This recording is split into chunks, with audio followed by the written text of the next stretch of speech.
about how he does envisage his interpretation of ideology in relation to communist society. That is, whether he thinks that a communist society has a place for ideology, yeah. If not what. And this seems to me, I mean, connected also with a more general problem. That is the problem of how you are in fact going to classify ideology in relation to Marxism. That is well, one of the simplest, if you like, the crudest and perhaps the most stupid classification of ideology, ideologies which you can have, is that thinking about the orientation of ideology, whether it is oriented towards the past or the present or the future. I mean, you may have ideologies which justify a certain situation in relation to the past by saying, say, that the English must be free because of Gothic freedom. Or you may have, on the contrary, the Pax Romana, which justifies a certain order in relation to what it gives presently. Or you may have an ideology which is oriented towards the future in more or less in an apocalyptic or near-apocalyptic way. And now it seems to me that if you had to take this classification, of course, Marxism becomes itself an ideology with a future orientation. And what I would rather like to think is whether then the interpretation of Marxism seen as an achieved ideology in the form of communism would take the form of a realized eschatology in Christian terms. That is, that if you could have, I mean, that type of interpretation which is now given by Christian theologians to the gospel message. Well, these are questions, as you can understand. That I mean, it makes sense only if he is present. I mean, I could go on a bit about that, but what can I do? Is anyone prepared to be the Godelier for the purpose of? Would anybody like to take up those remarks? I mean, is it the case that communist societies claim that they have reached the end? I mean, are they? Is the withering of the state still about to take place? I mean,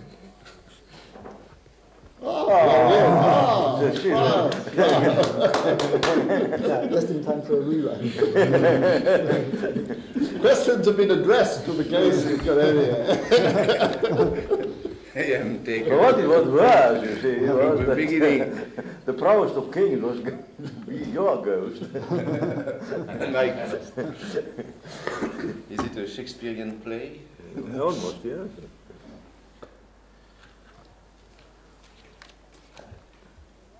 Well, right, can I come leave to launch? Well, I mean, you know, I mean, I was really. I was really wanted to ask you a very simple question. I mean, how do you envisage the position of ideology in a communist society? And I was trying to connect that with 2 points. First of all, whether you believe that you can really describe capitalism as the last but one a social form, and B, whether you would accept that, I mean, one of the simplest way of classifying ideologies is to classify ideologies according to their orientation either towards the past or the present or the future as justification for a certain social order. I mean, the simplest type of justification about the past would be, I mean, that a certain order in the past, I mean, would justify your order in the present. I mean, for instance, that you, if you had Gothic liberty in the in the remote German past, you are entitled as an Englishman or as a German to certain types of liberties and things like this. Or if you are in the oriented towards the present, you would have a situation like that of the Pax Romana, which never tried justification in the past, but just immediately in what it offered in the present. Or you may have, of course, a type of ideology justifying itself in relation to the future that is in any more or less apocalyptic or, messianic form. If so, I would describe the communist ideology itself, that is a Marxist ideology in any form, as a future-oriented ideology. Now, if you have an ideology which is oriented towards the future and which is fulfilled, then you have a situation which a theologian now would call realized eschatology. Would you think that a possible interpretation of the function of ideology in a communist society would be that of realized eschatology? Many questions. But first, I think that in a socialist, I don't know what is a communist society, but a socialist or so-called socialist society, ideology will exist if we define ideology as sort of a system of representations, spontaneously or not spontaneously developed to deal with the content of social life, the evolution of social life, and also the image of nature, the knowledge of nature. I think, to me, for a long time, maybe forever, there will be many opposite interests within a socialist society and many reasons why you have an ideology playing with that or representing these opposed interests. One of the, you just look around us, in Russia and in China. The development of ideology in these countries has never stopped. And we cannot expect that everyone in one socialist society will have a scientific or so-called scientific consciousness of social life and natural reality. It would be a phantasma. I don't think it is that. The idea is that more of a contradiction between peoples and the contradiction of interests, more they disappear, less it will be necessary as an objective social function to have representation of nature and social reality, which depict nature and social reality as transcendent realities, giving a meaning and a goal to everyone's life. I mean, I don't think ideology is going to disappear, but I don't think at the same time everyone will have a scientific knowledge of himself and of society. Look, it is a double position I try to explain. It's not easy there. Because I think what will maybe disappear is the idea that the fate of the peoples is commanded by transcendent or imaginary reasons. And so it will be a consciousness of social reality as social reality, or nature as nature without any foreign addition.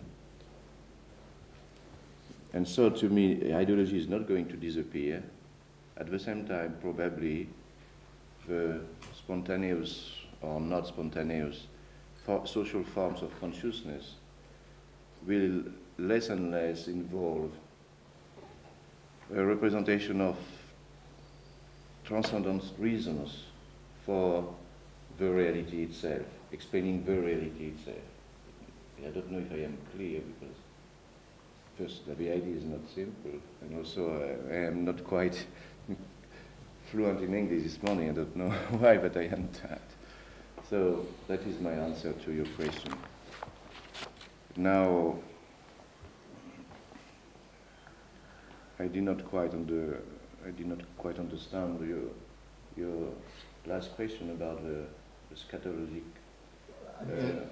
In fact, you see, Christianity has found itself in this problem. That the kingdom will come, you see, and you have to well, I feel to define it in a sense, though lingering doubts that it's not entirely come exist. You see, that is there is the other problem which they have to face more and more in recent times, that if the second advent had not happened, but still you are in a Christian society, what is the meaning of a Christian society without having the second advent? And the answer, which has been invented perhaps partly just here at Cambridge, Professor Bottomore, is that I think I have understood now. Yeah. But I mean, really, leaving aside this, the main question which I wanted to ask to you, without wishing to simplify either your position, nor indeed my criticism to you, is this: that I had the impression that you were more and more identifying ideology with just simply the process of understanding yourself and the society in which you are. That is more or less identifying, I'm not saying entirely the ideology with the process of thinking altogether, because probably you reserve some space to scientific thinking of some other kind. But if you are going to say that ideology will still persist, then I'm wondering. I mean, what you mean when you on the other hand, you also state that ideology is fundamentally always a justification of some state of oppression, and also of the acceptance of oppression by the oppressed. How are you going yes. First, I want to be precise, but I take a lot of time in my paper to say that I was not backing such a simplistic theory that ideology is always justifying an oppressive social order. And I took 2 pages to explain that you have many ways to legitimate a future reality to come, a past reality to come back, and utopia is never thought as being able to be somewhere realized. So I just don't think what you have said. I just don't think that ideology is always justifying, legitimizing an oppressive social order. I just don't think that. Yeah, I mean, I do realize that. But on the other hand, I think there is at least a danger in your trend of thought, and with that I really want to finish, because I have not really very much to say about that you, on the one side, you identify ideology with any form of thinking. No. And the other side, you identify ideology with a specific form of thinking. No. Well, it is, I am sorry, but it is so difficult to try to distinguish between ideological and non-ideological. But if I have missed, it is because I have tried. And most of the people, they don't even try to think about the distinction between ideological and non-ideological representations. And yesterday I told you that once you start to organize, you legitimate. Once you start to legitimate, you organize. And so the division, the distinction between legitimizing and organizing, these distinctions of functions, they overlap in some way. They mix into one another in some way. They fade out, and I have to think these difficulties. I think it is an objective difficulty for you, like for me. I did not invent that difficulty. Maybe I am wrong. I can be wrong. I accept. But I come back to your problem. Well, I do think that many people will live by faith for long, and I don't blame. I am not shocked if people want to have a socialist society by faith. because faith also is a form of social consciousness in which many things are expressed. And when they express the desire to see some oppressive relationship stopped, and they don't know how to do, so they live by faith. They expect from the future a solution to their problems, and they expect some way to solve their problems. So I am not, I am not an intellectual or intellectualist, blaming or despising the people to want a change of society and to want this change with faith. To me, the masses are a social reality, a strength too, and I don't expect that millions of people will read Das Kapital tomorrow to understand their fate. Not at all. Never, I hope so. Never. So now I don't know if what I have written was just to explain my own roots in my own society, but it is something we have to do, surely. I mean, if once you start to write on, and I am an anthropologist, I have lived in two societies, mine and the Baruya society in New Guinea, and I have lived for 4 years in the same village with the same 230 peoples. And so I have tried to understand at least two societies, one so-called primitive and mine. And yes, as an anthropologist or so-called scholar, maybe when I deal with ideology, I deal with my own roots in my own society, and I try to make an effort on myself. I practice something on myself to distinguish between what is ethnocentric and phantasmagoric and what is not. I mean, I have my own practice is always questioned by me. And when I work in New Guinea, when I work in Paris, I question what I am and what I am doing. You understand? It's true that this paper comes from my guts in some way. And what I write here is very, very, very intimate to me. If I am wrong, okay, I shall correct myself. If I am not okay, I shall go ahead. But it's very, very crucial to me to distinguish, not to distinguish, but to understand what we mean by ideological ideas, or ideology, or ideological practice, and so on. So,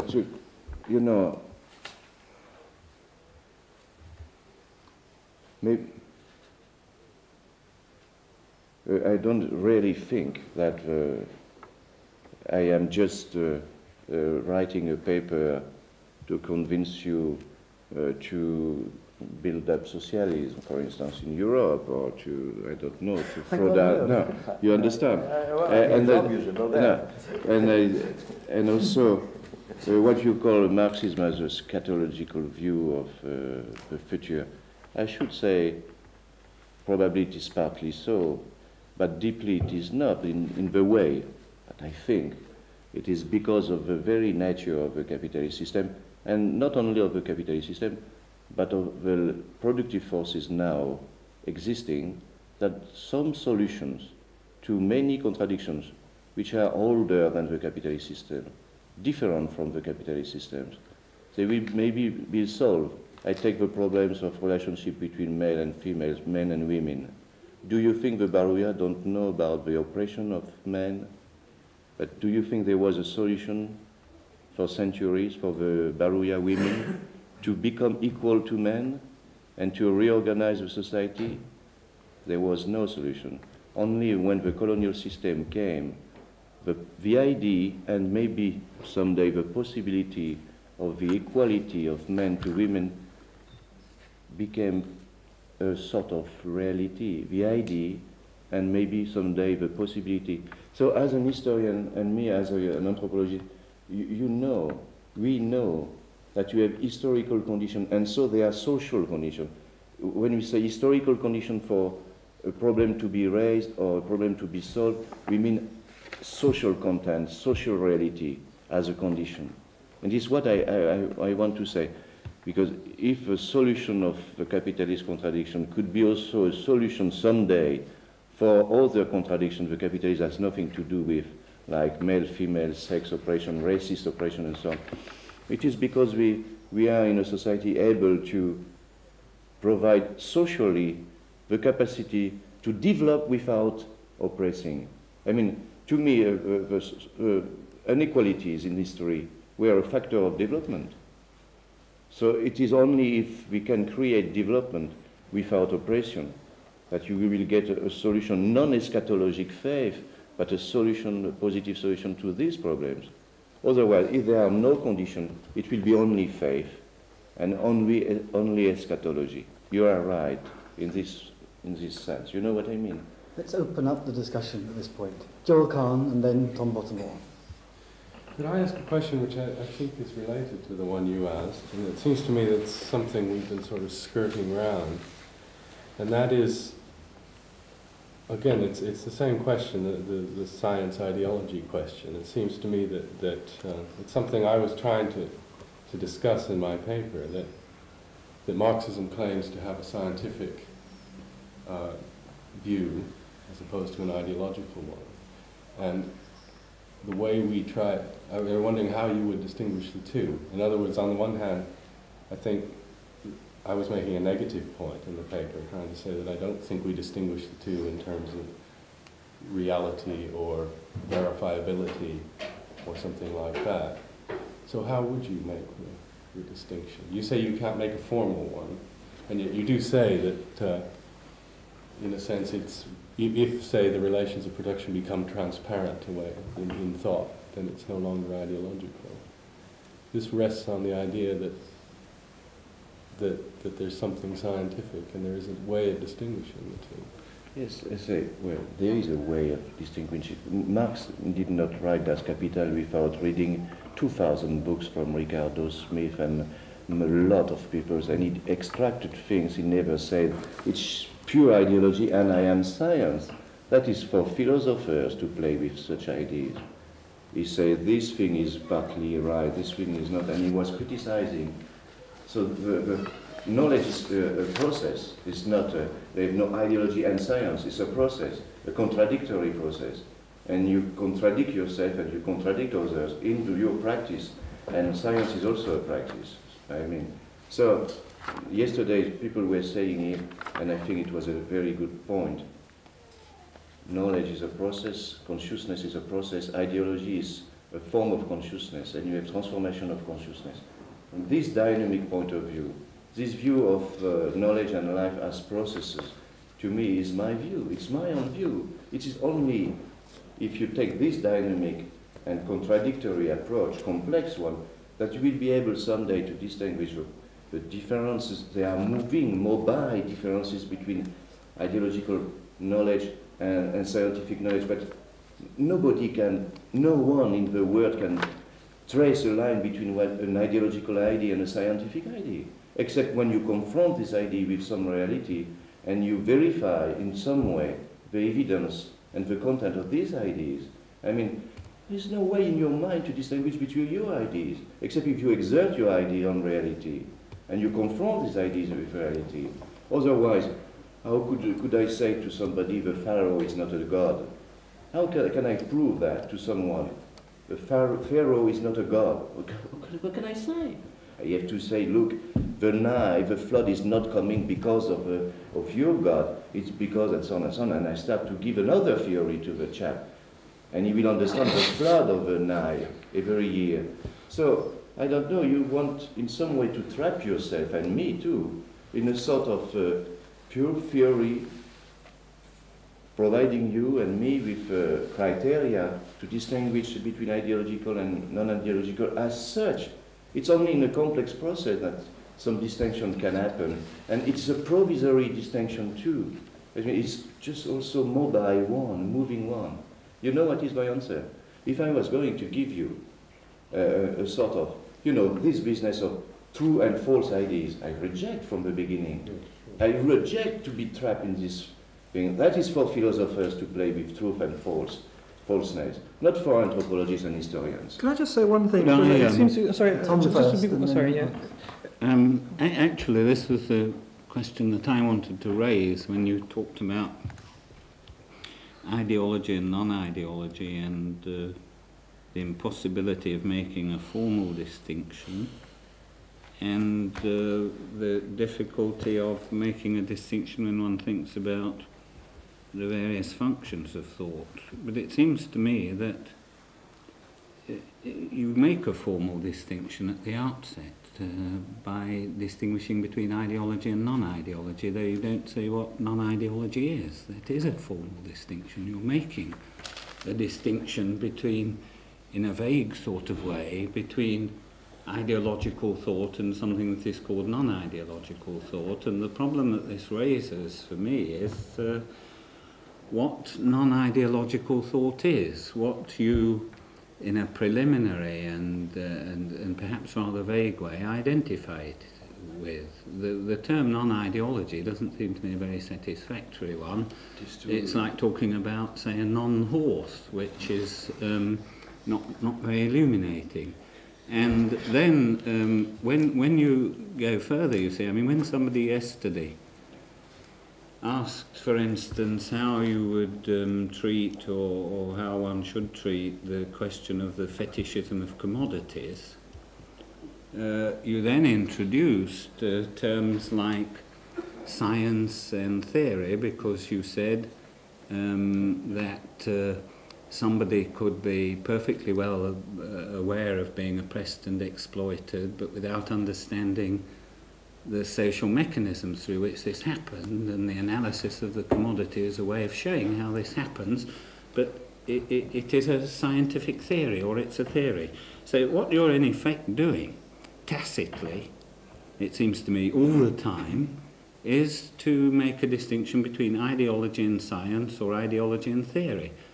And a number of people have done this in a variety of ways. For example, Althusser wants to make, in some way that it's never quite clear to me, a distinction between ideology and science. That's absolutely crucial to his reading of Marx. In any case, that it's never apparent to me from all this what is meant by science there. It's been done in another way, for example, by Kolakowski, who makes a distinction between ideology and theory in terms of the functions of ideological thought and theoretical thought. And it seems to me that it's necessary in some way to your whole argument to make this formal distinction between, in some manner or other, between ideology and science or theory or something else. And what you have just said about the difficulty doesn't touch this basic principle, I think. I mean, what you're saying now is that at any moment of time, one can't clearly distinguish between what is ideological and what is scientific or theoretical. And that may perfectly well be the case. I mean, confronted with some proposition or with some theoretical scheme at a given historical moment, it may be extraordinarily difficult or impossible at that time to make a clear distinction between ideology and theory or science. But that isn't to say that the distinction can't be made in principle. And you have a kind of historical view, certainly, in which eventually the distinction can be made with respect to any body of thought, that it can be put eventually on one side or other of this divide between ideology and science. Yeah. And what you mean by science, tacitly, well, it seems to me concealing this, is something which involves the notion of true and false. Otherwise, how can you talk, as you did, about verifying something? I mean, what do you mean by verification, which is the word you actually used in your reply just now? What is verification? And is it verification, or the possibility of this, that is some sort of empirical testing, which actually does distinguish science from ideology? It seems to me, from your starting point and from the way you want to develop all this, that this sort of distinction is inescapable between ideology and science, and that you have a very ordinary or common or widespread view of science as involving some sort of empirical verification of propositions, which is not the case with ideological thinking or propositions or statements that one could call ideological. Well, I do agree with you from the very beginning. I mean, you are right, basically right. Because I was refining the discussion about illusory, non-illusory, and so on, maybe I gave the impression that I was not using the distinction between truth and false. I mean, in fact, you are right. I used something like a moving, mobile distinction between knowledge, scientific knowledge, and ideological knowledge.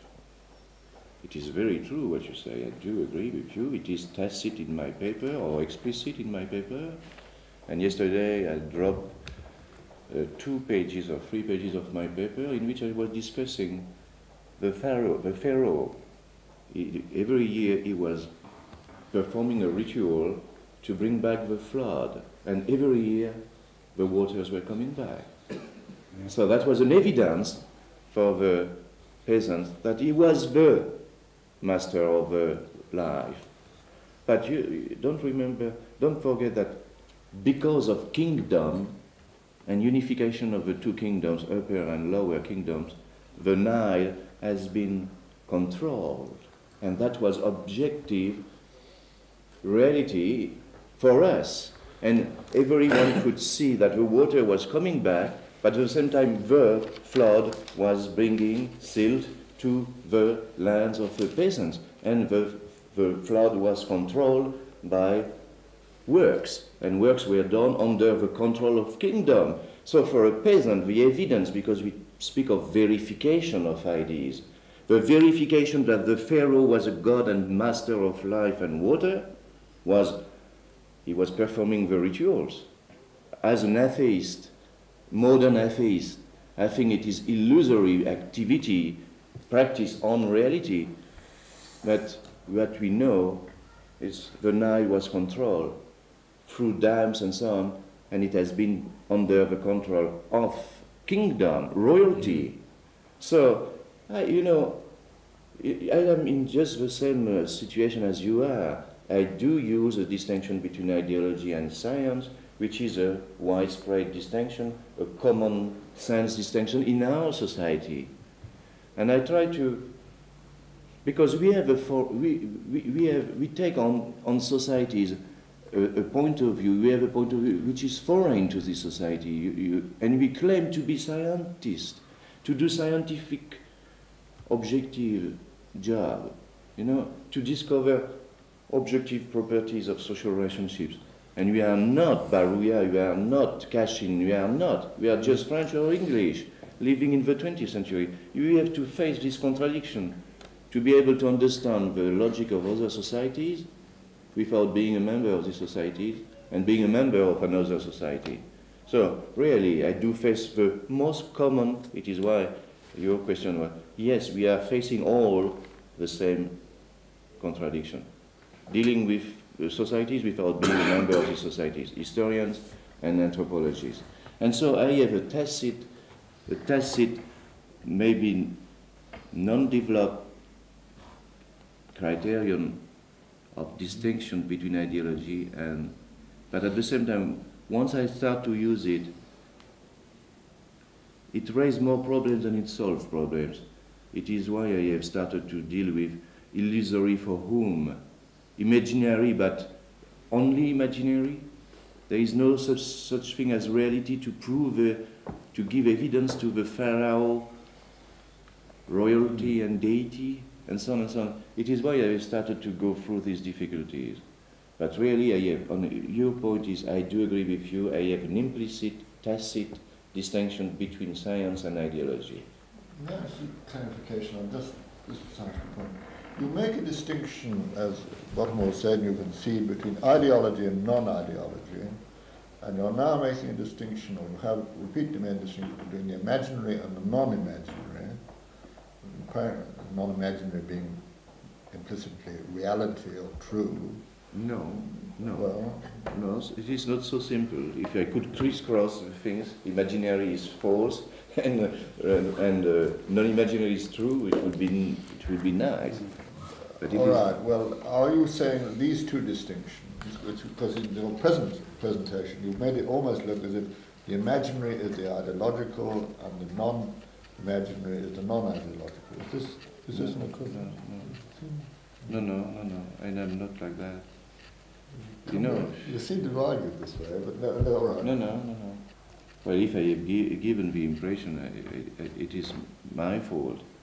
If I have given the impression that I could make, I would say, coincidate, you know, to have imaginary, non-imaginary, and true, false and true. No. Which Between the ideological and the subjective. non-ideological, and the imaginary and the non-imaginary.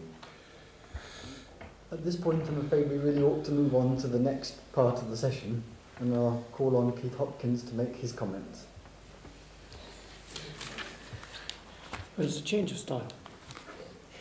Let me circulate the only copy I have of a scheme, which I'm afraid some of you will have seen before, but others won't.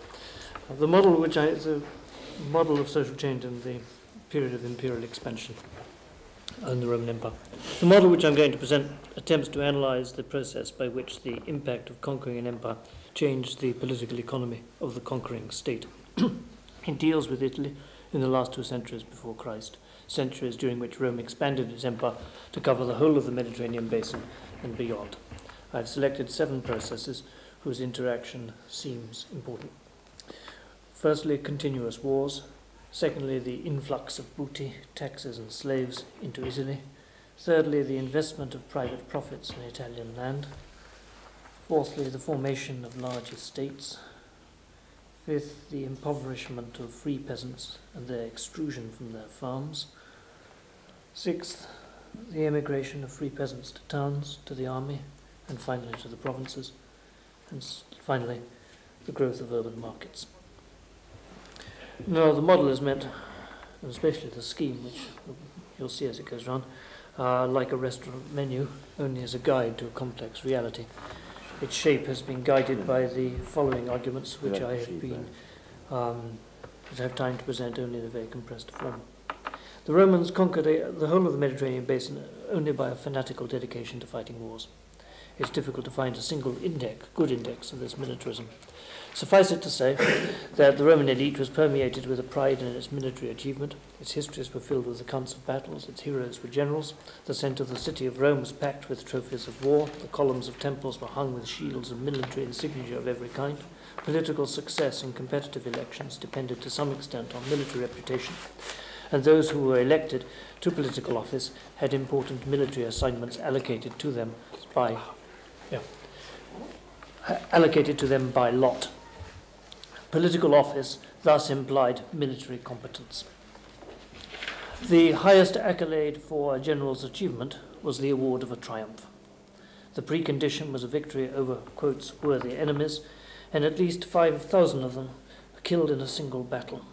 The scale of Roman slaughter can be gauged from the fact that over 70 triumphs were awarded in the 2 centuries, 252 to 53 BC. Continuous wars also affected the peasantry. Originally, a high proportion of citizens were liable to serve in the army. Fighting was mostly restricted to summer campaigns. The army was embedded in the peasantry. But the repeated involvement of Roman armies in long wars overseas in the last 2 centuries before Christ brought this traditional system of recruitment to an end. The average length of military service increased as the burden of military service gradually shifted from the broad band of Roman citizens who owned land and served occasionally as soldiers to a proportionally smaller group of professional long-service soldiers, many of whom were poor and landless. It's difficult to attach precise figures to these trends, and even misleading, since one of the main characteristics of the Roman army during this period of imperial expansion was the unpredictability of its size. Soldiers were enlisted for a campaign, not for a specific term of years. The size of the army fluctuated according to the dangers facing the state. Nevertheless, the main outlines of a trend do seem clear. I maintain that in the early 2nd century BC, more than 1/2 of the adult male citizens, aged 17 plus, served in the army, probably for an average period of less than 7 years. Are all soldiers free? All soldiers were free citizens, yes. In the reign of the first emperor Augustus, at the end of this period, 1/5 or less of all Italian-born citizens aged 17 plus served in the army for a standard term of 20 years. A profession, so you got a reduction from 50% serving the army for 7 years to 20% serving for 20 years. A professional army had replaced armed peasants. In both proportional and absolute terms, the Roman military effort was immense. Among pre-industrial states, as far as I know, only in Prussia under Frederick the Great and in Napoleonic France, and only in those for short periods, were rates of military recruitment comparable with Roman rates. I think there may be a persuasive definition of a pre-industrial state there. In size, the Roman army, including Italian allies, averaged for the last 2 centuries before Christ 130,000 men, comparable, for example, with the French army in the mid-17th century, but the Roman army was drawn from a population only 1/3 of the size of the French. Right down to the end of the Republic, Rome was a warrior state. The empire was won only by a massive involvement of the peasantry in war, an involvement which mirrored the militarism of the elite. This military effort had considerable repercussions on the Italian economy. The absence from the land of 130,000 soldiers, about 13% of all free males, was in effect equivalent to emigration. Like death in war, it helped create vacancies on Italian land which the rich were anxious to occupy. But military service was temporary and unpredictable in duration.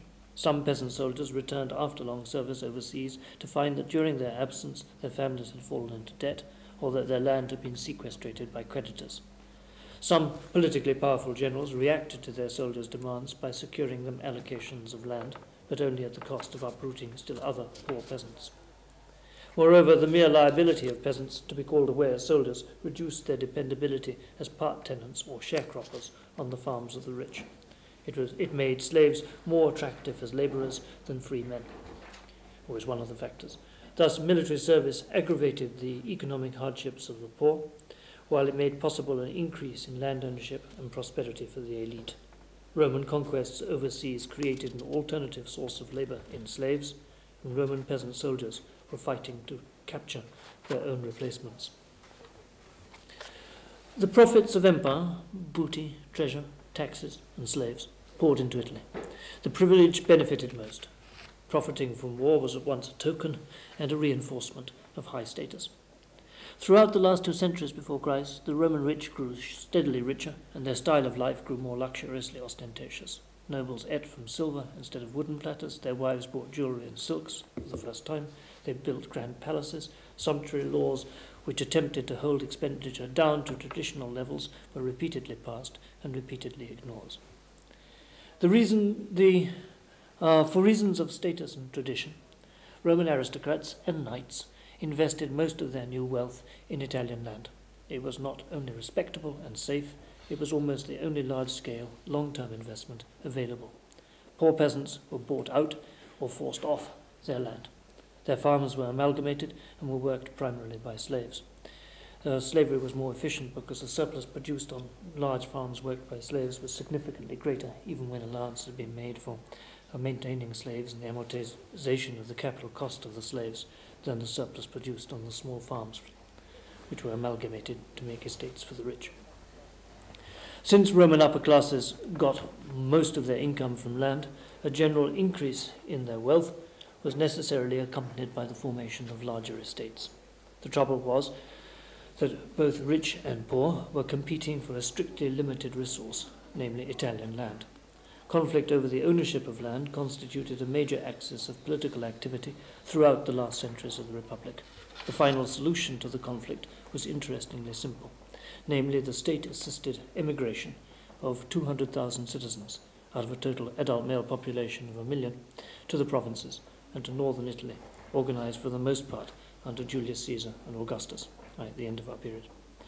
This forced emigration, of which the army was the main vector, relieved the long-term pressure on Italian land and left much of it vacant for occupation by the rich and by their slaves. A simple calculation indicates that the senatorial elite may have occupied in this period enough land to feed 800,000 men, women and children, that is 1/5 of Italy's free peasant population. The increased wealth of the senators was bought at the cost of the displacement of large numbers of peasants.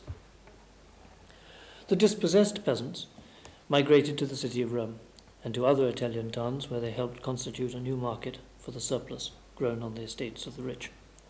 Or they went to the newly formed colonies like Bologna and Piacenza in northern Italy, or they went into the army and then captured still more booty and slaves both for themselves and for their leaders. In this way, conquest, materially, if indirectly, fed the growth of towns, by stimulating migration from the countryside and by providing a replacement agricultural labour force of slaves. Again, some idea of scale may help. By conventional estimates, over 2 million slaves were imported into Italy in this period of imperial expansion, so that slaves constituted roughly 1/3 of Italy's population. It's difficult to know, but it's possible to estimate that somewhat more than half of these 2 million slaves went to work in the countryside. The rest worked for their new masters in towns. We have then a nexus of interrelated factors: continuous wars, the import of booty, and a massive number of slaves, the extrusion of free peasants, the growth of large estates, the creation of a large surplus, and the growth of towns, both in Italy and the provinces. It's the interaction of these factors which is set out in the scheme which I've circulated. The growth of Italian towns was made possible, I think, by the very uneven distribution of profits from war, which in turn forced investment in land and increases in farm size, and made possible economies of scale.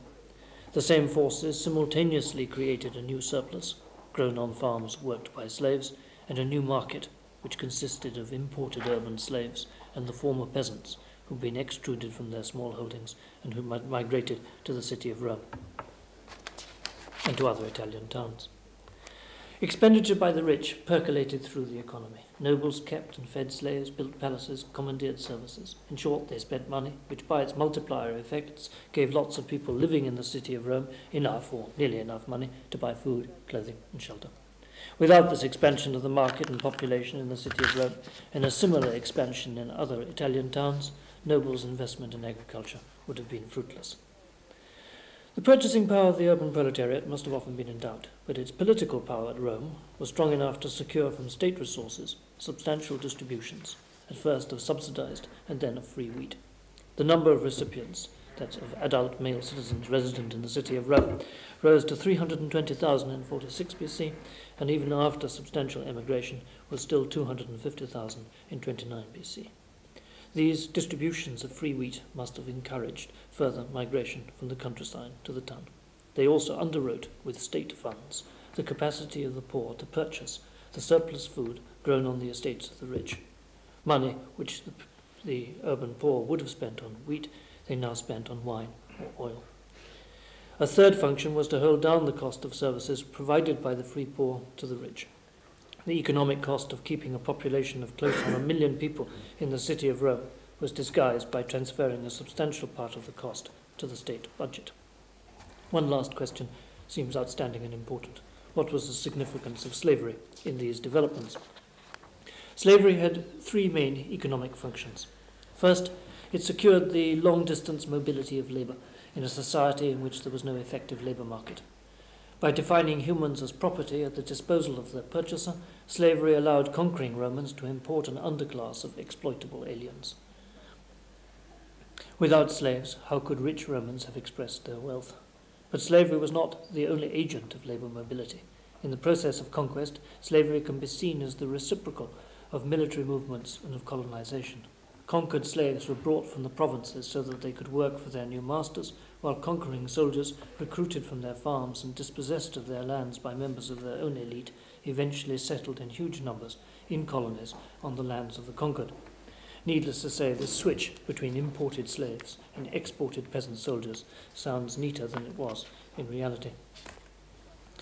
Secondly, by the mass import of exploitable aliens, slavery made possible a rise in the height of the Roman stratification pyramid without forcing citizens into directly exploited roles, except in their traditional role as soldiers. In other words, slavery allowed the myth of notional equality among Roman citizens and of citizen rights to survive a tremendous increase in inequality. Indeed, slavery defined even poor free citizens as belonging to a superior stratum. And so in elite culture, and sometimes in Roman law, certain relationships of exploitation, such as working long-term for another free person, came to be regarded as slave-like. For example, free men resident as workers in the household of their employers were regarded in Roman law as being like slaves in loco servorum. Of course, this degradation didn't prevent some poor free men working for employers. Presumably they had little choice. But in general, the existence of mass slavery at the critical time of Roman economic expansion precluded the use of wage labour as an alternative method of aggregating free men under the exploitation of single entrepreneurs. This brings us to the third and last economic function of slavery I'm going to talk about. Slavery did allow the coordination of several workers under the domination of a single owner. Indeed, slavery allowed, or even because of its cost, demanded, a greater degree of exploitation than free men were used to. Whereas free peasants on a largish subsistence plot could achieve more than minimum subsistence with only 100 man-work days per year. By my reckoning, the normal price of an agricultural slave implied a working year for slaves of at least 200 man-days per year. In principle, there's little surprising in that slaves were forced to work harder than free peasants. In this way, slavery brought an increase in labour productivity in agriculture. That's the end. Thank you. Comments? May I ask a factual point? What was the tax? Where did the money which bought the state grain, which was support? I mean, that was bought by tax money, but who was taxed? I mean, who was the provincials. They were taxed in kind in this period. The provincials brought wheat.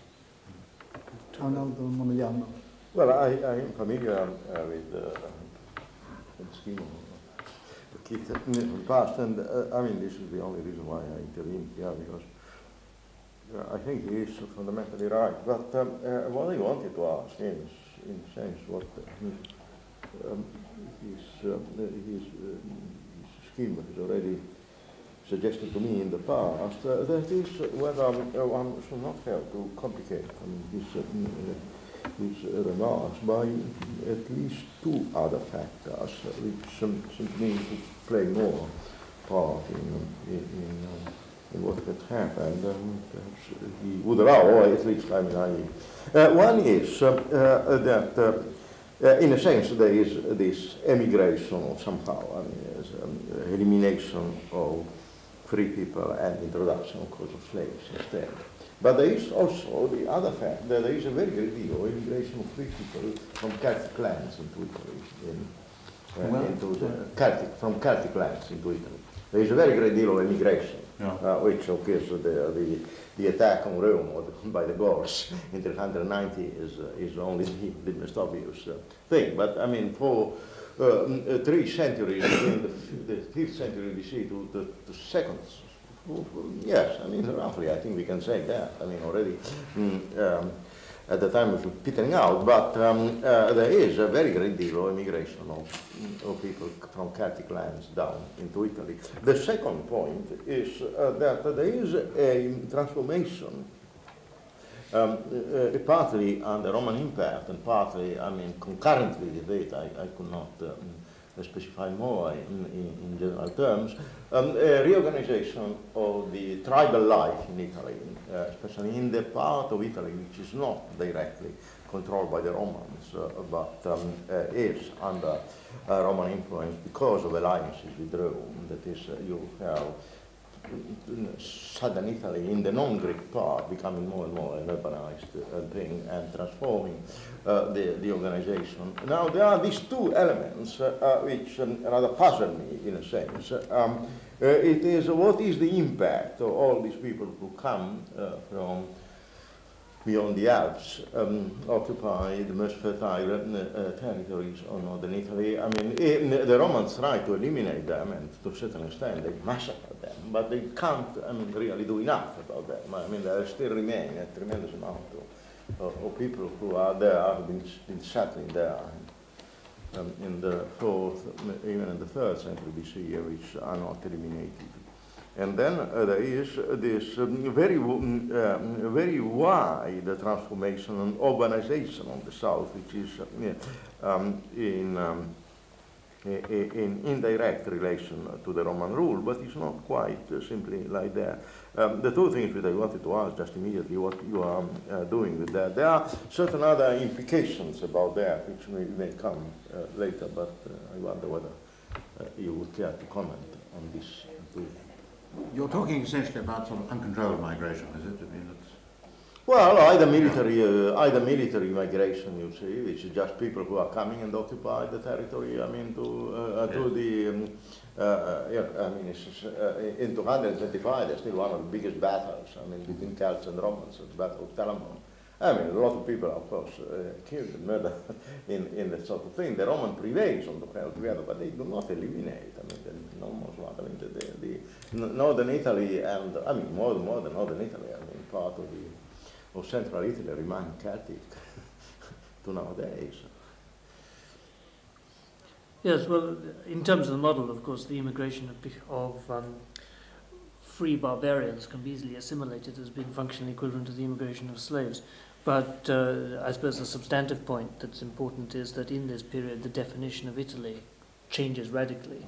That the northern part of Italy, which we now associate as being the most fertile part of Italy, was not really part of the Roman state in any sense at the beginning of the period of expansion. And there was massive colonization from central Italy to North Italy, and a huge urban and agricultural development of northern Italy during the period. And that's one of the reasons why you can get substantial migrations from the center to the north within Italy, is because there was their land free to be more intensively cultivated. The change from tribal to urban organization in the rest of Italy is, I see, one of the consequences, first of all, of the political integration of the whole of Italy within the Italian state, of which the normal index is the grant of citizenship to all Italian allies at the beginning of the 1st century BC. But also a consequence of the influx of booty and profits, which was disseminated throughout the whole of Italy, even though it was concentrated in 2 particular areas, namely Rome and the Bay of Naples. Yeah, but I mean, there are certain consequences about that. For instance, about the second point is the fact that you can have in Italy the organization of a power in southern Italy, which showed all its might during the Social War. That is one of the bloodiest wars in Italy. That is the fact that one of the elements of this scheme, which seems to me is a bit weak, is that one of the consequences of the spreading of the power of the Romans in Italy and building up of their military power is to create 2 military powers. One which is really of the Romans and the other is of the Italians. And this clash, that is for a certain point they collaborate and they clash. And that seems to me a very important point. Because this is, I mean, this creates one of the bloodiest and longest and the most consequential wars which really, I mean, dominates the history of the 1st century BC. I mean, what is the historical point in time when the Roman army, the army under the control of the Roman state, ceases to be really consist of Romans of one kind or another, and consist of foreigners of one kind or another? Because increasingly, as the empire went on, more and more of the army were outsiders. That's right. Well, it's a necessary consequence that if you're recruiting 20% of Italian males aged 17 for 20 years, and you then station them at the frontiers of the empire, the demographic effects on Italy are disastrous. So obviously that's because they then settle in the provinces rather than returning to Italy. And from the period of the establishment of a long service army outside Italy, that's from Augustus onwards, you get increasing recruitment of provincials into the army. Yeah, here I'm really concerned about your scheme during the Republic. Yes, and I mean, you see, it seems to me that there are 2 factors which perhaps ought to be more inserted in something more precisely in your scheme. One is the fact that a land is in fact occupied by free people who become, I mean, just are not slaves, they are not waiting for other people, they are just free people who are emigrating freely from the Catholic country. And this is really, to my mind, the first-class factor in the development. And the second is that one cannot avoid this fact that whatever is the interpretation, and God knows, or the complication of death, or the building up of the military power in Italy, or the Romans, it did create this extraordinary situation of creating 2 armies. One which is of the Romans and the other which was of the Italians, and this collaborated for a very long time, but then it clashed. And this clash was one of the most important factors in the development of the Roman society later. Tom Bottomore? I wanted to ask a rather general question? This, as a model of change, is a model of is a highly specific one. I mean, it is concerned with a certain society over a relatively short space of time. 200 years. Yes, but I mean, well, I call it short, but one could call it medium or long. And also, it depends on the one of the changes which certainly have influenced the history of Europe, definitely. Yeah, but the 2 points I want to raise really, whatever whether it's long or short, but it's a definite period of time and a single society. So it's a highly specific model of change, and one of my questions is whether Keith sees it as something which can be fitted into a larger scheme, that is, whether one can see it as part of some larger model, which is what we've also been talking about in considering models of change. I mean, a very broad model such as Marxism would represent, whether it has any connection with that kind of thing at all. And the second point, which is connected with this, there's a specific feature of it, which is the military dominance. And that's the starting point. I mean, what the model tells you or shows you is the consequences of this military dominance. But I mean, what is the standing of that as a starting point? I mean, what is the sort of the military dominance something unexplained, an unexplained? 200 years. Yes, but I mean, well, I call it short, but one could call it medium or long. And also, it depends on the one of the changes which certainly have influenced the history of Europe, definitely. Yeah, but the 2 points I want to raise really, whatever whether it's long or short, but it's a definite period of time and a single society. So it's a highly specific model of change, and one of my questions is whether Keith sees it as something which can be fitted into a larger scheme, that is, whether one can see it as part of some larger model, which is what we've also been talking about in considering models of change. I mean, a very broad model such as Marxism would represent, whether it has any connection with that kind of thing at all. And the second point, which is connected with this, there's a specific feature of it, which is the military dominance.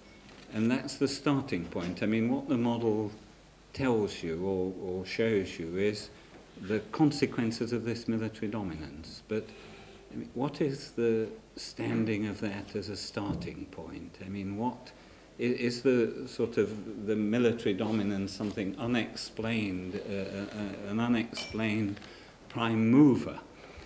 And how do you conceive it? I mean, is it just some historical curiosity of this time and place, or are there more general connections of the role of military power in change and so forth? I think these two questions are linked in that way. I mean, whether the model is part of some more general model, and whether military dominance is just a specific phenomenon, or whether that has larger connections. I just wonder if I could just say one thing, just following precisely from this, because there's a very interesting parallel between this and the Mariner Kingdom in Madagascar, where it had almost exactly the same phenomena of exporting people. And there is also, I think, the answer to your question in it, and that is at the beginning of expansion, you get ever greater corvée labour, and therefore great enthusiasm on the part of the population for military conquest, because precisely to bring in slaves to diminish corvée labour. And I wonder if that, would explain militarism rather than, which is, I think, what you're asking. I'll ask Keith to comment and then get Goody to intervene. Yeah. Can I answer Tom Bottomore's first point. It's not by accident that the schematic representation is circular. It is therefore by convention that I begin with the top left-hand corner. On the other hand, I thought that it was unconscious that rather than dominance as being the prime mover, I begin as an unconscious Weberian with a set of values as the prime mover. The prime mover, not theoretically, but arbitrarily or accidentally or unconsciously, is a set of values of the elite. Now, to some extent, of course, one can that they are very interested in noble prowess of fighting. Now, to some extent, that is reinforced by their need to win successive elections, facing an electorate of their social inferiors, and that they have no inheritance of status.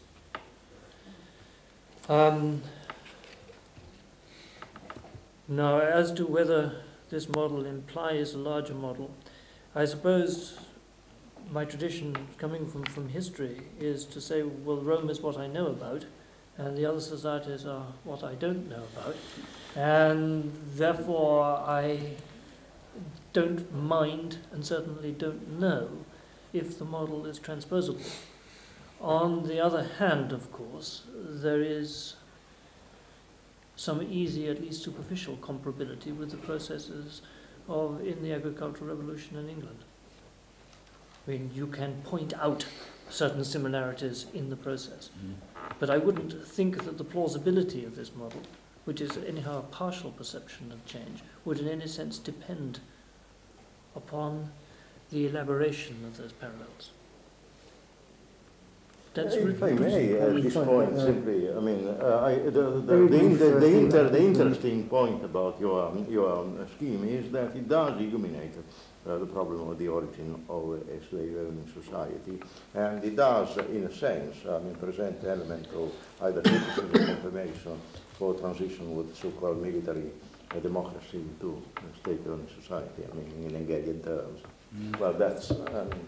I'll ask Jack Goody now, and after that, Sally Humphreys, and after that, Edward Thompson. I was about to make the opposite point to Tom Bottomore. That is to say, I was about to congratulate Keith Hopkins on the elegancy and fruitfulness of his model. The fact that here at last we were talking about models of social change, which meant something to me in a concrete and theoretical way, and that it did have generalizability insofar as I understand that. That is to say that one could then, in this framework, obviously not reduplicate it, but one could see certain relationships, such as the relationship of slavery to certain aspects of booty production, for example, or one could see problems of colonization, or the centralization of land holdings there. And we could ask questions about this, not only in the Roman context, but I think in other contexts as well. I found particularly illuminating the discussion of slavery, I think because unlike Keith and Moses Finlay, I believe that there were important slave societies in Africa, but on the other hand, they were significantly differed on certain of the lines, and I think one can see how this fits in with your general, with the general problems you're facing there, in that they were largely the object of booty production, the object of war, I would argue, or object of raiding, in the absence of booty of other sorts, and in relation to the internal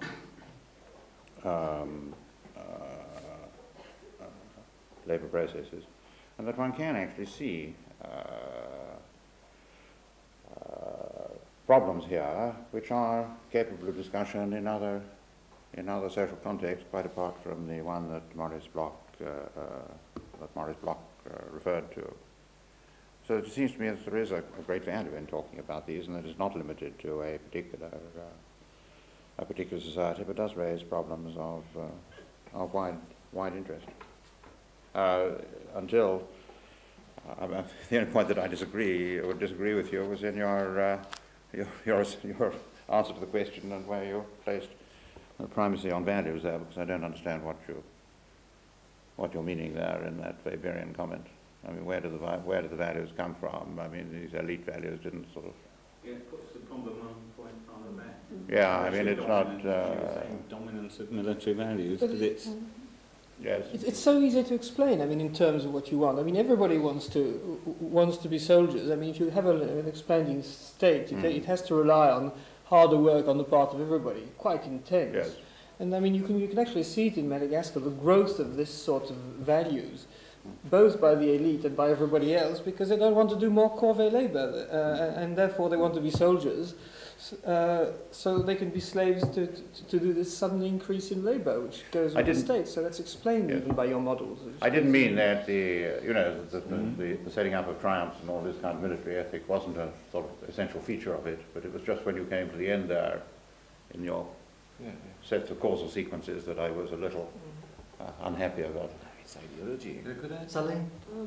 Yeah, well, I mean, I was going to protest at the idea that it was Weberian to think that one could treat values as something which existed in an absolute way in themselves without having to be explained by institutions. But I'm not very happy with Maurice's explanation because, I mean, this need for labour is not at all explained by him so far. And I suspect that, I mean, you know, in the problem in the Roman situation is just to understand what the initial distribution of labour was. I mean, in handling archaic days, it seemed to me that I could explain the importance of war to some extent by the availability from a very early stage of slaves, the fact that there was private property in land, and that therefore any demographic inequality between families was in fact not evened out in terms of the distribution of labour in relation to landholding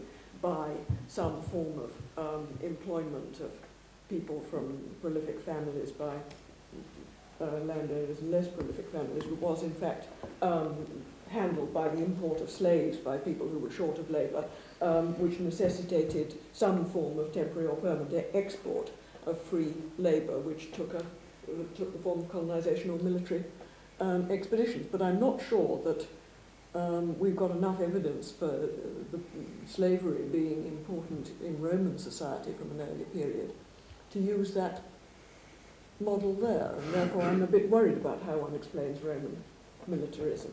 And I mean, I also don't think that one has any evidence that one could say that the Romans were being soldiers in order to avoid doing corvée labour.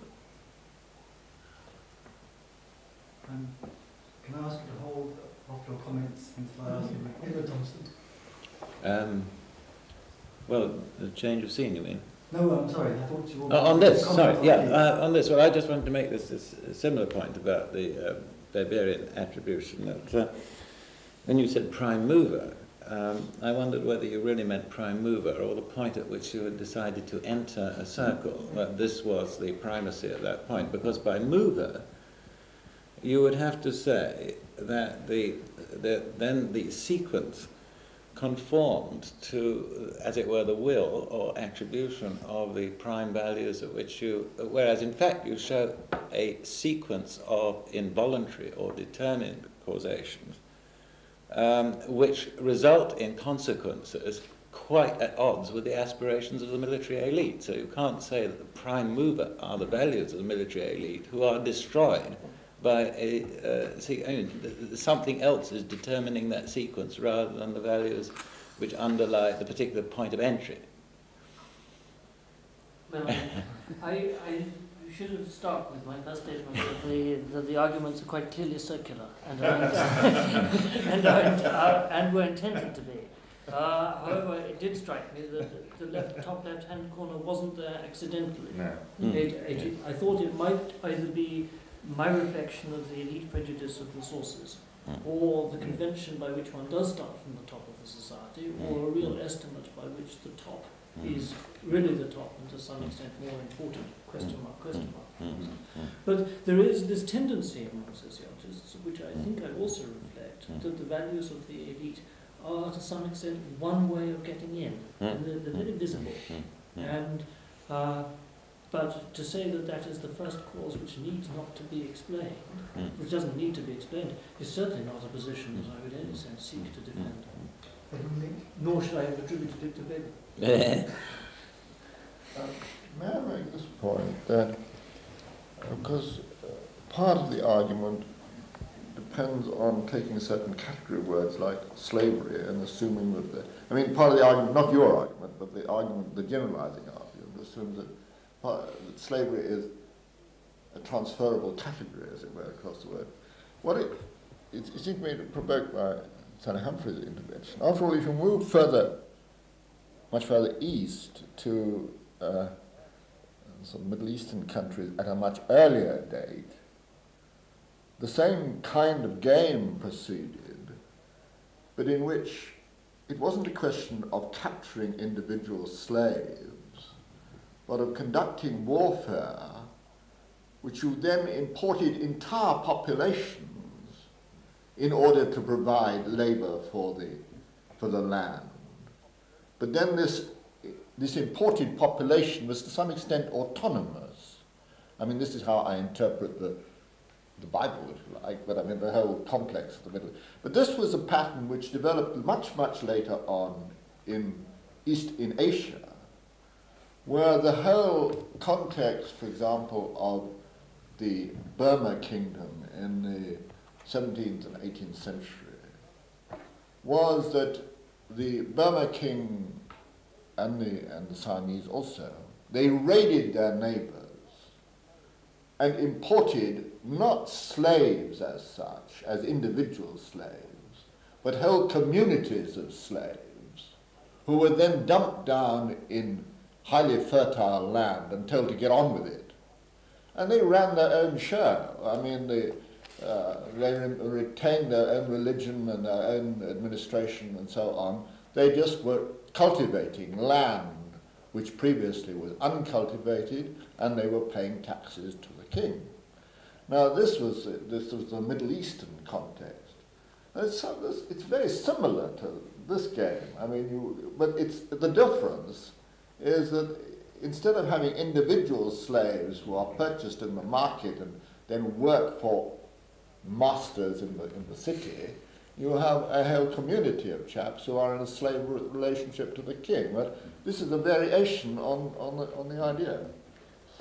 Can you be very brief, and can this be the last comment before we move on? Do you think, Edmund Leach, do you think it is because private property was so important in Roma that private slavery was so important, and some sort of common king of some eminent property by the king of land? This fits perfectly, because private property in land was theoretically non-existent. I mean, you should start from the form of the social property, the social form of ownership or property, in order to understand the development of individual slavery or collective, between brackets, collective slavery. Maybe it is not slavery, because if you import a tribe, is it slavery? Because they keep with their own organization, the children belong to their parents and so on. So maybe it is not slavery, it is collective domination, but not slavery. But the point is not that, it's the fact that you start from ownership, private ownership or collective domination, and you get your forms of slavery between brackets. I think this is very, very crucial. I'm afraid we really should move on to Edward Thompson's comments, and we will have till 1:15 to discuss that. So, Edward Thompson, go ahead. We'll have what to discuss? We'll have till 1:15. We've got an extension. Well, you must tell me if I go on too long. I'm rather moving. I'm taking Godelier's invitation to have the license to move outside his own framework, and therefore what I say may or may not be relevant. Now, my copy of Godelier's really excellent paper is marked with assent, and sometimes extremely warm assent, at very, very many points, and in particular in his polemical situation in relation to Althusserian thought and its typology of levels of instances of institutional structures, particularly and essentially and very crucially his location of ideality within material life, and at very many other points. But my assent is withheld. I don't say rejected, but for the time being withheld from some of his more formal proposals and his reorganization of these proposals. For various reasons, I am bothered by his continuing use of a metaphor of infrastructure and superstructures, but a simple replacement of institutions by functions. And I'm bothered also, as I think one or two others here are, by his concepts of ideology. Now, I'm saying withheld but not rejected. Now, withheld for two reasons, apart from difficulties in his thought, which may very well become apparent when cleared up when we see the full book that this is a part of. One is that I agree with Bloch that I find insufficient space for the concept of contradiction, and in particular for the concept of class within his formulation. Now, he says that space is there, and no doubt he can develop it, but I don't think it's accidental that several of us felt this space was unclear, that the dialectic of social being and social consciousness doesn't seem to me to be clearly placed there.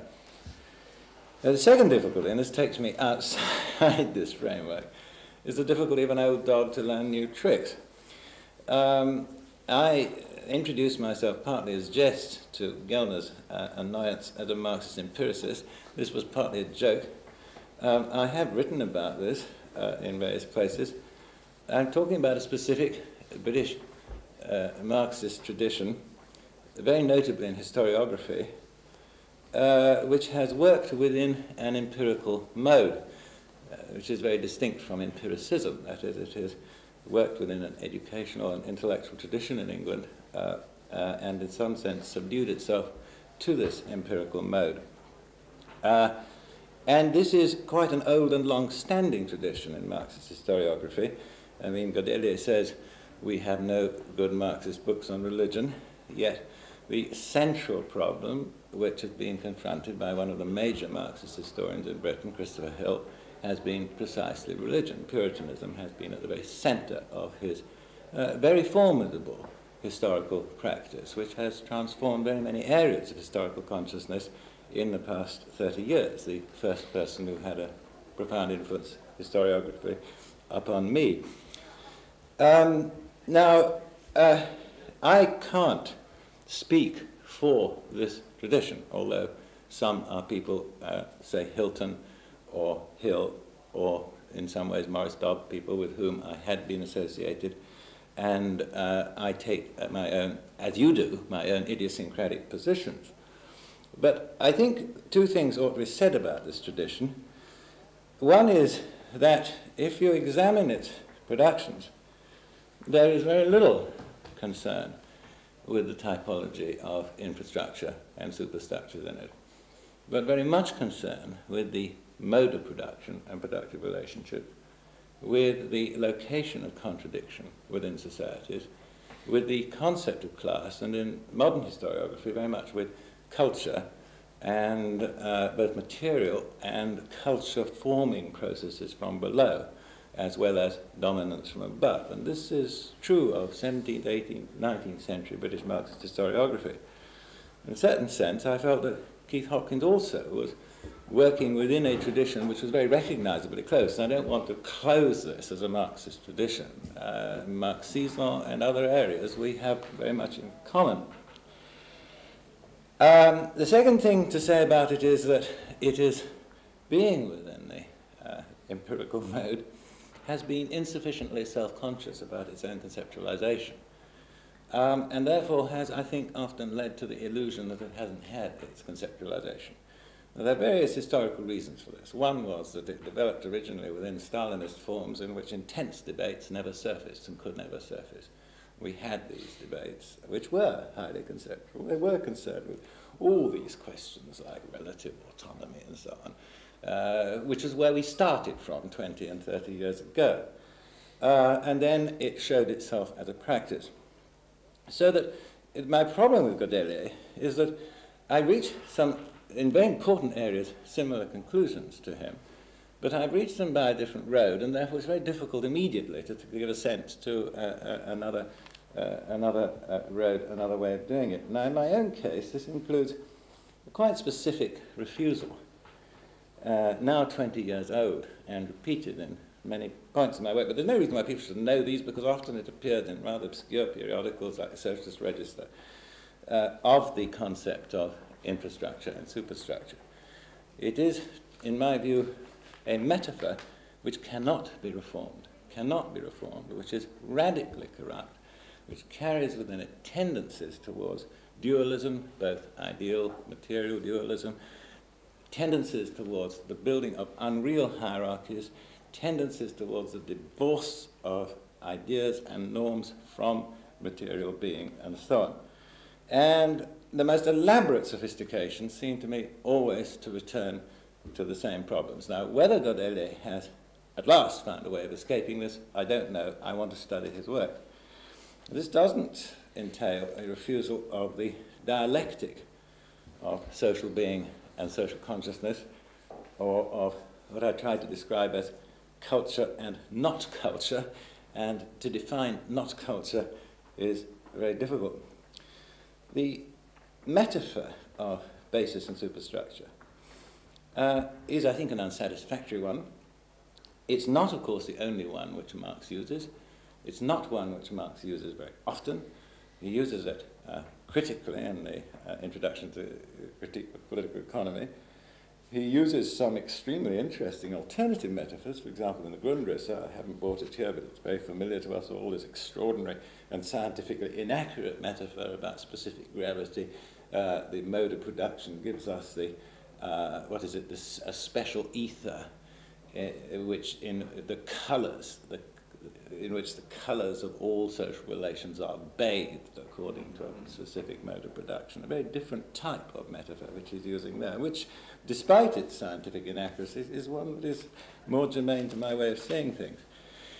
The other problem of the metaphor basis and superstructure is that it gives us a static, model-building, formalist typology for categories which, to my mind, are essentially historical categories. And I think it's interesting that Marx, who, after all, was a very formidable philosophical thinker, and who did develop a formal typology of the capitalist mode of production, in all his writings did very little to develop this kind of formal typology of process in general, even of class, and the formation of consciousness, because his categories, as I say. Now, to explain what I mean by Marx's historical epistemology and historical categories, I think would take too long. What I mean in shorthand is that these categories arise from the repeated observations of regularities of social and intellectual process over time, and that these give rise to categories expressive of a logic of process. I would say not law. I think law of motion traps us again in various positions which Popper, among others, correctly criticize, but a logic of process and a logic inherent to particular modes of production. And therefore, I think, just as we have always this problem about class, that when you try and stop society and take a formal typology and say where your classes are, I think you get incorrect and formal. And indeed, I think Althusser is continually repeating these incorrect formal levels of instances, because class in itself is a historical category derived from this observation over time of process and logic of process, and it, like all history, never sleeps or dies, but held one moment burns the hand. I think Althusser's hands are absolutely charred. That we can't also identify ideology in the same kind of way by trying to stock process and identifying ideological and non-ideological thought. Because the statement social being determines social consciousness is, in any sense, first of all, it's not an absolute statement, I don't think. It's a polemical statement as opposed to dominant views at the time that social consciousness determines social being. Secondly, it's not an epistemological statement. It's not a statement that being determines consciousness. It's a statement about the sociology of knowledge, about the processes by which social ideas are formed, coming from the observation of process over time. And being concerned with the historical sociology of knowledge, it seems to me to be about the way in which certain ideas, from the pool of ideas, certain ideas are selected, endorsed by institutions, formulated in modern societies in educational forms, to give rise to a legitimating ideology, which is something quite distinct from those ideas, conforming to the interests of particular groups. And I think no example of the formation of ideology is more relevant than Soviet and orthodox Marxist ideology itself, which is clearly a ideological formation derived from a pool of Marxist ideas. And the two things are quite distinct. Yes, ideology gives rise to, from ideology we can study certain characteristic illusions or deep structures, and I agree, and I think this is an advance of modern Marxist thought, the consciousness of the way in which it can give rise to certain categories which reach right down to the level of consciousness itself. But these seem to me to be already always in friction with another category, experience. And indeed, it is experience, particularly, which I think is central to our problem now. It's a category which requires a great deal more examination, and one which is crucial, I think, to the whole problem of social change. Okay, I mean, we all know experience is not innocent. We all know there are impurities in experience. But equally, historians, and I think anthropologists, know that experience is not illusory. That is, certain philosophic accounts of experience which concentrate upon the impurity, epistemological impurity of experience, are simply at odds with the material which historians handle every day of their working lives. That is, experience breaks into the historian's study without any knocking in the form of demographic crises, technological change, sexual technology, the birth control pill, crises of subsistence, wars, and the kind of succession of consequences which Keith Hopkins has just given us. This is the kind of way in which experience breaks through. And I think in the particular tradition I was referring to, our work in popular culture is rather relevant if we're concerning change. Am I going on too long? If you could move towards the Yes. conclusion now. Well, I would have now then to reinsert. Let him go on. I would gladly give up my time this afternoon. I want to say half. I mean, my words would be repeating what Keith would say. Let him go on. Yes, well, Godelier said, and I think probably really we are saying very similar things. He said that the concept of ideology has to be placed alongside an elaborated concept of power. And I would say that, I would simply rephrase this in terms of the concept of ideology arises within the context of a concept of contradiction, which is in societies which I have observed mediated by class, and this contradiction can be seen in two ways. First, as a contradiction of interest, but also as a contradiction of differential experience. Again, a category I haven't fully examined. And in terms of differential experience, this can be seen in one sense in terms of a contradiction in ideas. And we have to remember that in medieval and early modern society, much of the practice of that society was a mystery of apprenticeship, which was transmitted by the workers, the skilled workers themselves, and the ruling class could not conceivably have carried on the practice of its own society. And one can't talk about that practice as ideology. And secondly, in the sense that there are alternative norms in any society. And much of our work has been concerned with the culture-forming process, the way in which, from below, foresters or handloom weavers or particular kinds of working community form their own necessary normative, their own value system, which is partly defensive and partly protective, which does not give rise to dispensing with the notion of an overarching, dominant hegemony within which, well, this whole question is another question, and one I would love to talk about, but I think I'd better not. But we return then to this question of social being determines social consciousness. Within social being,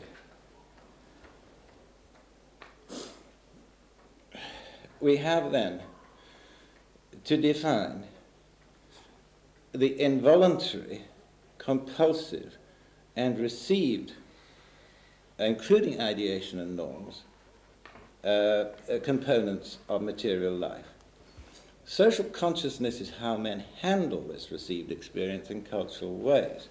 So that our critical problems are those of determination, and those of change require not so much a theory of power as a specific examination of contradiction inherent in specific modes of production, the kind of thing Keith Hopkins was doing, the kind of dialogue which went on about the transition from feudalism to capitalism, which Rodney Hilton and others were engaged in, have been engaged in over the years.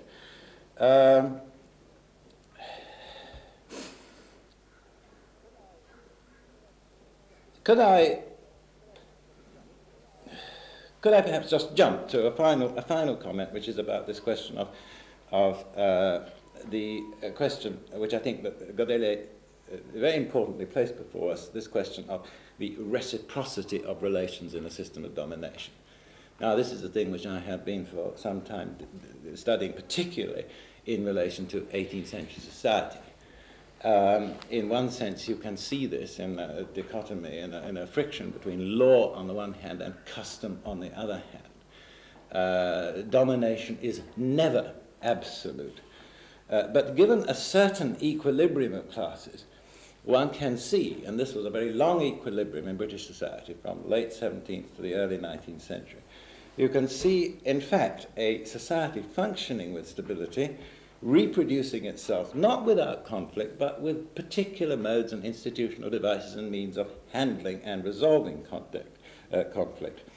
And within this, one finds many local resistances, one finds particular modes of work, particular kinds of community, engendering and nourishing alternative modes, and one finds the possibility of kinds of revolt and alternative ideas developing.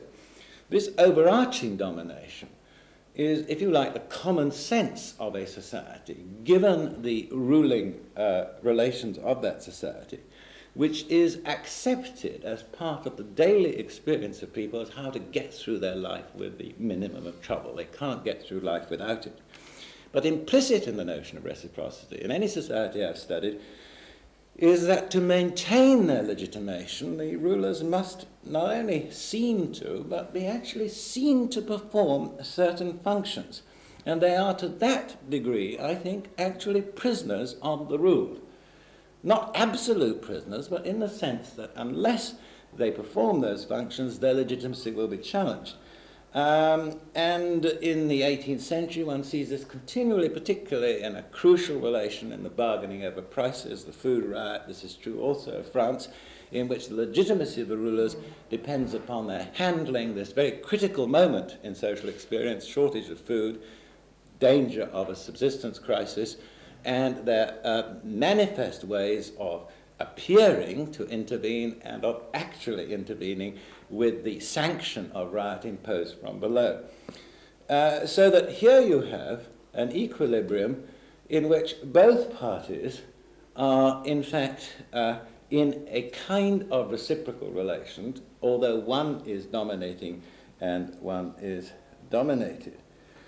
So that when we are concerned with the question of social change, one, I think, must have a concept of contradiction. One must have, I think, a concept of the epical conditions, the logic of process of a given mode of production, and the limits beyond which that can't be transcended. And into that, one has to reinsert this lost question in this debate, this question of agency. This question of agency, and I'm afraid that Marx was, if we're to denounce humanism, Marx was to be severely denounced for the humanism of his historical consciousness. His insistence upon human agency is ever present there.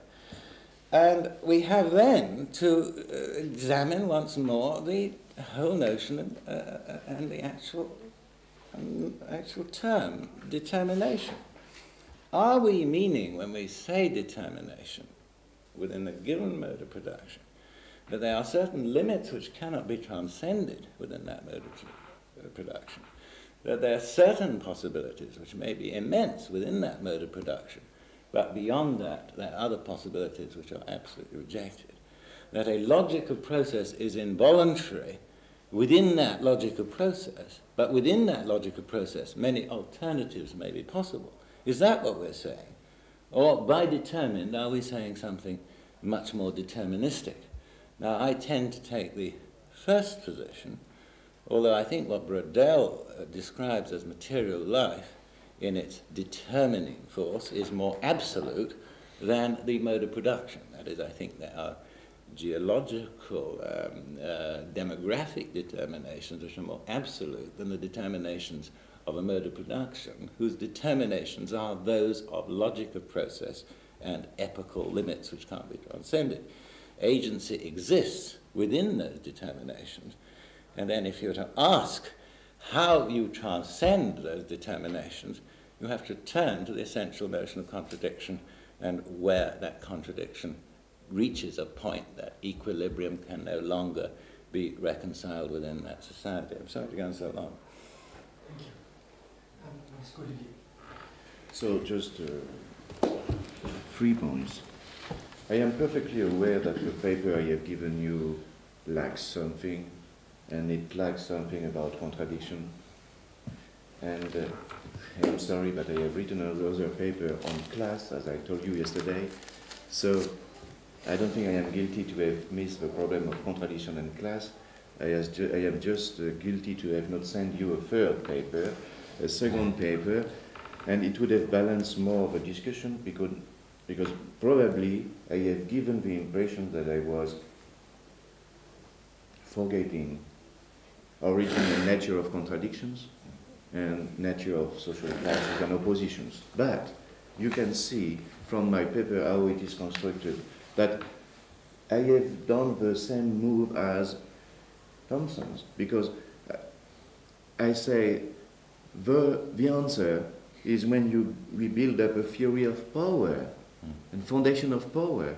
And within foundation of power, I see opposite interest, contradiction, development of the contradiction, limits to the development of the contradiction, and so on. So I deeply agree with you, and I am going to send you the other paper. So we do agree basically. Now I move to the first point, the metaphor of infrastructure and superstructure. And now you reach me very intimately, because I am facing the responsibility in France to get rid of the metaphor. Now I tell you frankly, I have taken many precautions in my paper to say the society has no top, no bottom. There is no such thing as instances and labels. I think I have been clear. And I have kept the metaphor of infrastructure and superstructure. Why did I do that? And I am perfectly aware of the fallacy of the metaphor. Why did I do that? Because you cannot accuse me to be unaware of what I do, surely. Because I am not sure that if, I mean, I have to fight a tremendous battle in France between the Marxists, among the Marxists, and facing the others, And I can tell you, I am every day discussing with Bourdieu, with Touraine, and so on. I belong to the happy few, too.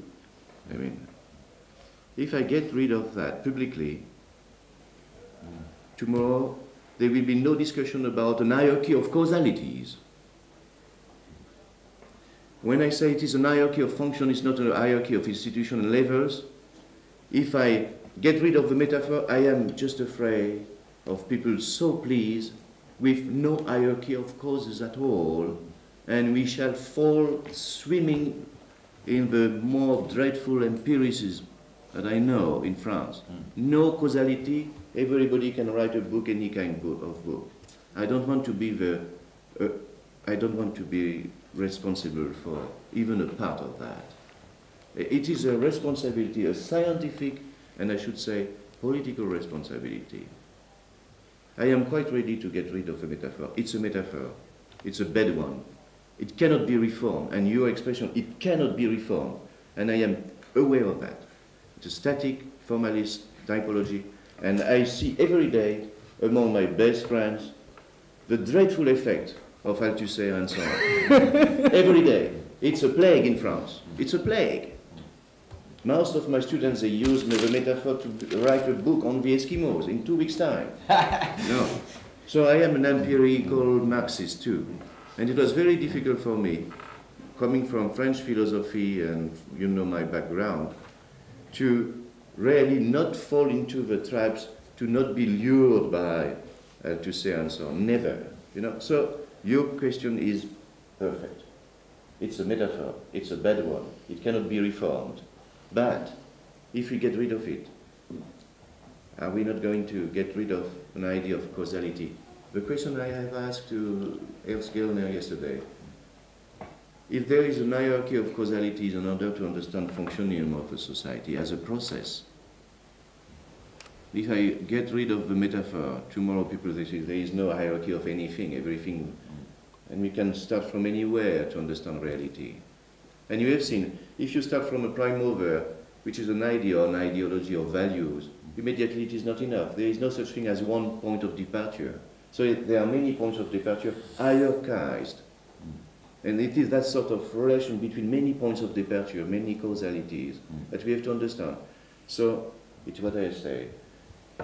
I agree with everything which has been said here. Every word of Thompson, I agree with. Just the difference is I have not the courage, or I am too shy, too timid scientifically to get rid of a bad and forever bad metaphor. He was making an epistemological break. I should dare, probably. If I do that in France, it will be something, maybe. Maybe after coming here, I'm going to rewrite my chapter to be more courageous than I was before. You know. Thanks for that. Thanks, and I quote you.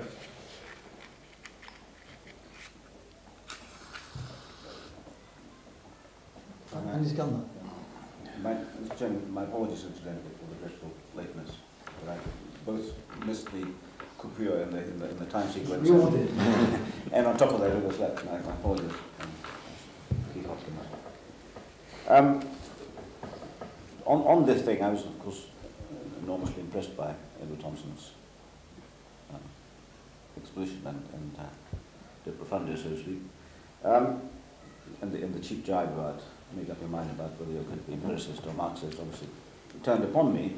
It's a boomerang now, but because he's shown that it can be done.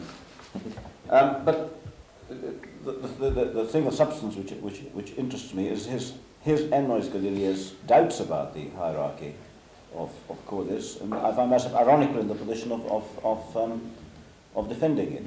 Now, the thing which resembles it in common or garden ordinary anthropology, is what every undergraduate in anthropology operates with, is the distinction between structure and culture.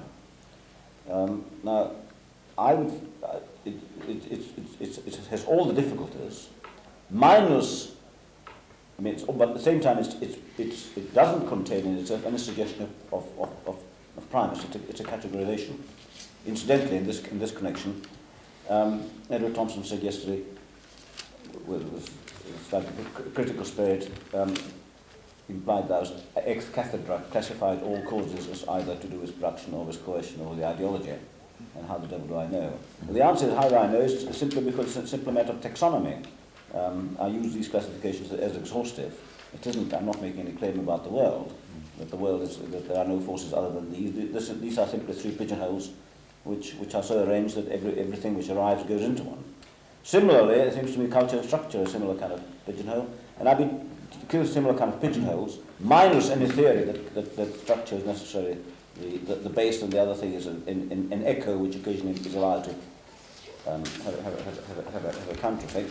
Now, I'd be terribly sorry to see it go, because there seem to me things you can't say without making that distinction. It's a very loose one. Structure, roughly speaking, organizational facts of a rather tangible kind, which lend themselves to intersocietal comparisons, like one person taking an order from another person, or a group of people being linked by cooperation. These are structural facts, to my mind. Which, roughly speaking, structures whom the bride married is a matter of structure, but what she wore is the culture. That's near enough. Now, I'd be terribly sorry to see this go in this attempt to re-sophisticate Marxism, because there are certain things which can't be said about it. Said without it. It's been terribly obvious to me because I've been thinking for some time about nationalism. It seems to me you simply cannot explain nationalism without saying that there's been a certain change in the relationship of social structure to social culture. That's basically a phenomenon in which identification of communities by culture becomes important, when previously, because they were well organized, it wasn't. Now, you can't say this unless you have that distinction. So, ironically, I find an excessive reaction against the old layered cake version of Marxism, the hierarchy thing, by repudiation of it, by which you feed what has previously been in the top souffle level of the cake downwards. I mean, by, for instance, stressing, as Maurice Godelier did, that the conceptual elements are already present in the very identification of the concrete activities and vice versa. If you overdo it, and of course Maurice Godelier doesn't actually want to overdo it because he keeps on saying he doesn't want to abandon hierarchy of causation and have complete chaos and kind of descriptivist chaos, I'd say, rather than empiricist chaos. He doesn't want to overdo it, but if one rejects it completely, one has deprived himself of, I mean, ironically enough, it's a kind of defense of crude Marxism in the future.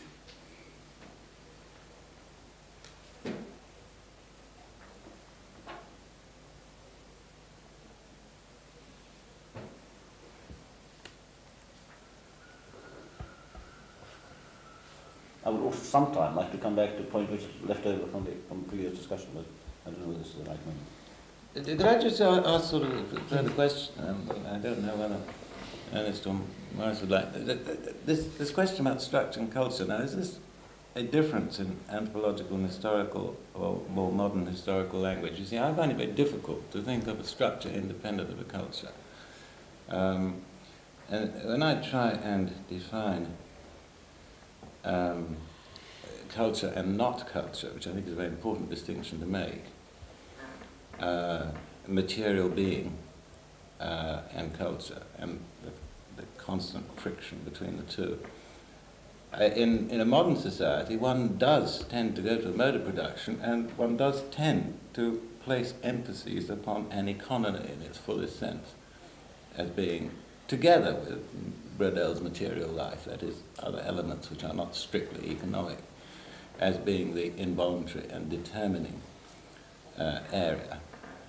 But when I think of a social structure, I think of 18th century. When I try and present a structural argument about 18th century class relations and how they're mediated, I cannot do this independent of particularly, I mean, my last book, the last 10 pages actually are an argument actually with Althusser, although I don't mention his name, about law and custom, and the sense in which law is imbricated in the structure and the whole system of domination and whole ruling class hegemony over that society. And I cannot see the structure of 18th century society independent of those cultural artifacts. Now, is this an anthropological historical difference? Well, I think it's important to understand that the anthropologists around this table use structure in at least 4 different ways, and I use it in a totally different way to my fellow anthropologists. I shall explain this this afternoon, but there's no uniformity about how the word structure is implied. I mean, for several of the people around here, structure is not unlike what you say, something objective in the world out there. For me, it is a mathematical problem of relationships of concepts in the mind, so that it only appears out there in a different form. It's very difficult to relate these concepts, but I don't think you can just say the anthropologists use structure in this way and the historians in another way, because clearly the anthropologists use structure in several different ways. I think both Maurice and Jack and Godelier would all agree. By and large, I have the same. We take the same position as Edward on this. That I see them implicated in such a way that it becomes very difficult to make the. I mean, I can see there are situations in which one can, which needs to separate various things, aspects of that can be referred to under these terms, but I mean, usually I don't. I mean, there's a bit of a problem that usually when anthropologists talk about culture, they're not bothering to explain. I mean, and I think this is one of the few things we would tend to agree, when people say, oh, well, it's culture, it means that they're not attempting any kind of hierarchy of causes. I think, I entirely agree with Professor Leach. I mean, there are totally different ways in which the word structure is meant, but the only thing which they seem to me to have in common is that they are all attempts at some sort of explanation. I mean, that's really the only difference. So, to stress for the benefit of everyone, there are 2 quite separate English words which are spelled the same way, but which are quite different. The English word structure and the English word structure. And I was speaking strictly about structure, and I'm trying to make this plain by referring to first year by elementary undergraduates. I didn't mean I think Edmund was speaking about structure, referring to the underlying idea behind his kind of use, that what is normally called culture is also structured, but it shouldn't be naively taken as simply kind of echo or irrelevancy. In order to understand it, one has to understand how it is generated. And of course, it is somehow intellectually generated. And that is a very fascinating argument. But it isn't immediately linked to, I would simply think, using structure, if you want a simpler word, organization or something, simply visible as, and I try to convey this by mentioning first-year undergraduates. And that distinction between that, external visible organization of, as opposed to the notions, in Jack's point, or Edward Thompson's point about the 18th century, very often structural facts that sometimes the bride couldn't marry that guy unless she wore certain things. Right. That the culture is sometimes essential and sometimes isn't. I entirely concede. This seems to me the advantage of the first-year anthropological language, that it has a distinction between base and superstructure without prejudging their interrelationship.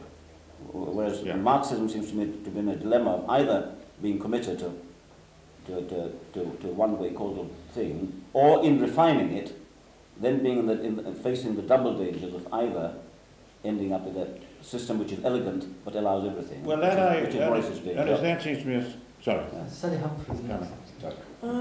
Well, I wanted to say I think there's an ambiguity in the notion of culture. I mean, the notion of culture here is really more problematic than that of structure, because culture can, saying something is cultural can imply either that it's sort of derivative from the structure and is going to be explained by it in some kind of way, or that it's historical, therefore unexplainable in the terms that most anthropologists are interested in. And I mean, your use of nationalism as the problems of nationalism as the example, and he points out that it may be a very ethnocentric kind of distinction, or there may be very ethnocentric elements built into this distinction. The idea of culture as something which is non-structural, sort of irreducible, unexplainable, historical, but you can override it and set up states and structures which take no notice of it.